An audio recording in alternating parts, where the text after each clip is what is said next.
شروع فصل جدید برنامه چند شنبه با سینا.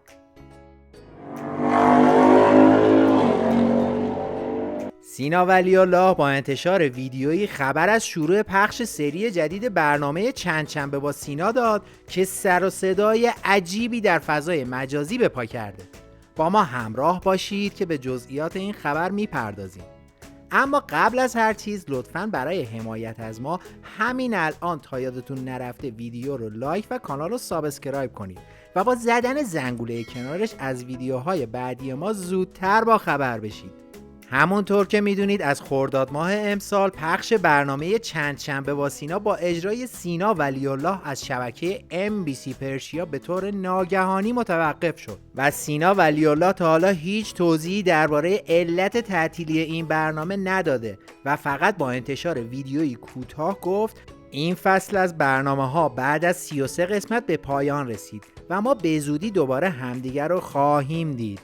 اما حالا در 22 تیر ماه سینا ولی‌الله با انتشار ویدیویی در کانال یوتیوبش اعلام کرد برای شروع دوباره برنامه در حال استخدام نیروهای جوان جدید با استعداد و خلاق در زمینه طنزنویسی هستیم که به ما بپیوندند. بعدم لینک فرم ثبت نام استخدام رو منتشر کرد. برای شروع دوباره برنامه ما در حال استخدام نیروهای جوان جدید و با استعداد و خلاق در زمینه طنز و طنزنویسی هستیم. ظاهرا سینا ولی‌الله قصد داره که گروه جدیدی تشکیل بده و برنامه چند شنبه با سینا رو ادامه بده، چون که انیمیشن ساز این برنامه با سینا و شبکه MBC پرشیا قطع همکاری کرد که در ویدیوی قبلی کامل در موردش توضیح دادیم. اما بعد از حدس و گمانه‌زنی‌های زیاد درباره علت تعطیلی برنامه چند شنبه با سینا، مدتی پیش BBC فارسی در گزارشی اعلام کرد شبکه MBC پرشیا از پخش برنامه‌ای که سوژه اون شوخی با مرگ ابراهیم رئیسی بوده خودداری کرده. اما سینا ولی‌الله این برنامه رو بدون اجازه شبکه در کانال یوتیوب شخصی خودش منتشر کرده که همین اقدام سینا باعث شده که این فصل از برنامه چند شنبه با سینا با وجود اینکه بیشتر از 2 ماه دیگه از ادامه اون باقی مونده بود به پایان برسه. و در ادامه گزارشگر BBC فارسی گفت شبکه MBC پرشیا و سینا ولی‌الله به درخواست شبکه BBC فارسی برای توضیح درباره توقف پخش این برنامه پاسخ ندادند و گفت ابراهیم رئیسی بارها هدف طنز انتقادی سینا ولی‌الله قرار گرفته بود، اما سینا هیچ وقت سر شوخی رو با رهبر ایران باز نکرده، چون که این موضوع از خط قرمزای MBC پرشیاه و این شبکه اجازه شوخی با سران کشورهای منطقه رو نمیده، چه رهبر ایران باشه، چه سلطان عمان یا بن سلمان عربستان. MBC اجازه شوخی با سران کشورهای منطقه را نمیدهد، چه خامنه‌ای باشد، چه سلطان عمان یا بن سلمان عربستان. شبکه MBC پرشیا شبکه‌ای فارسی زبان از مجموعه MBC پرشیا هستش، گروهی از کانال‌های ماهواره‌ای تلویزیونی که اخبار و فیلم و سریال پخش می‌کنند و بنیانگذار این مجموعه ولید آل ابراهیم تاجر عربستانی و دفتر این مجموعه در ریاض پایتخت عربستانه. اما بعد از این ادعای شبکه BBC فارسی، وحید نیکگو انیمیشن ساز چند شنبه با سینا هم در شبکه اجتماعی ایکس مدعی شد که برنامه چند شنبه با سینا تا روز 40 آیت الله رئیسی از شبکه MBC پرشیا پخش نمیشه و الان دارن بررسی میکنن ببینن چجوری این افتضاحی که بالا آوردن رو جمع کنن. و در ادامه گفت به دلیل عدم صداقت سینا و شبکه MBC پرشیا با مخاطب چیز میزا رو دیگه برای این گروه کار نمی کنم و دعوتتون میکنم به دیدن عکس العمل سینا در مقابل تعطیل شدن برنامه بعد از 40 آیت الله رئیسی. چیز میزا انیمیشنی کوتاه با انتقاد به مواضع دولت ایرانه که قبل از بخش مصاحبه پخش میشد. کارگردان این انیمیشن وحید نیکگو و سینا ولی‌الله دوبلور شخصیت‌های این انیمیشن بود.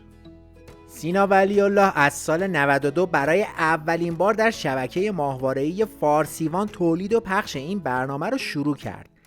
اما با تعطیلی این شبکه در سال 95 برنامه چند شنبه با سینا رو با کمی تغییرات به رادیو جوان منتقل کرد و بعد از گذشت 2 سال در سال 1397 برای دومین بار برنامه خودش رو تعطیل کرد و بعد به استخدام شبکه MBC پرشیا در اومد و برنامه چند شنبه با سینا از بهمن ماه 1397 در این شبکه پخش هفتگی خودش رو از سر گرفت. این برنامه قبلا هم بارها با تعطیلی‌های موقتی در این شبکه مواجه شده بود، اما تعطیلی اخیر اون در شبکه MBC پرشیا سر و صدای عجیبی به پا کرد، به ویژه اینکه سینا ولی‌الله آخرین قسمت برنامه‌ش رو در بستر اینترنت و در کانال یوتیوب شخصیش منتشر کرد و از اون تاریخ به بعد محتوای جدیدی با عنوان چند شنبه با سینا تولید نکرد. سینا ولی‌الله کمدین، مجری، تهیه کننده، مدیر تولید تلویزیون و صداپیشه ایرانی، متولد 25 مهر ماه 1355 در تهرانه. ایشون فارغ التحصیل لیسانس گرافیک از دانشگاه هنر و فوق لیسانس ارتباطات و روزنامه نگاری از دانشگاه آزاده. جالبه که بدونید قبل از مهاجرت یکی از مجریان برنامه‌های رادیویی و تلویزیونی صدا و سیمای ایران و مسابقات جام جهانی بود و در جام جهانی 2006 با 8 اجرا به عنوان پرکارترین مجری ایرانی شناخته شد. 3 بار هم به عنوان برترین گوینده رادیو نامزد دریافت جایزه بود تا اینکه سال 1383 موفق به دریافت این جایزه شد. اما تصمیم گرفت که به کارش در ایران پایان بده و به لندن مهاجرت کرد. مادر و پدر سینا تحصیل کرده تئاتر و چاپ و نشر بودند و از کارمندان وزارت نیرو و وزارت فرهنگ و هنر بودند. سینا از سن 15 سالگی با یکی از دوستان پدرش یعنی احمد بهبهانی که نویسنده و کارگردانه و از معروفترین کارهای ایشون سریال تلویزیونی آرایشگاه زیبا آشنا شد و یکی از سریال‌های ایشون رو دوبله کرد.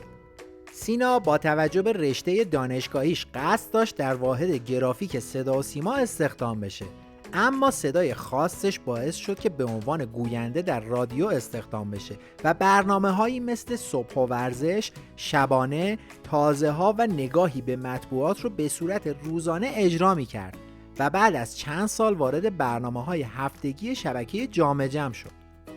همچنین تهیه کنندگی و اجرای ویژه برنامه‌های جام جهانی و برنامه‌های ورزشی در شبکه ورزش و شبکه خبر سیما را بر عهده داشت.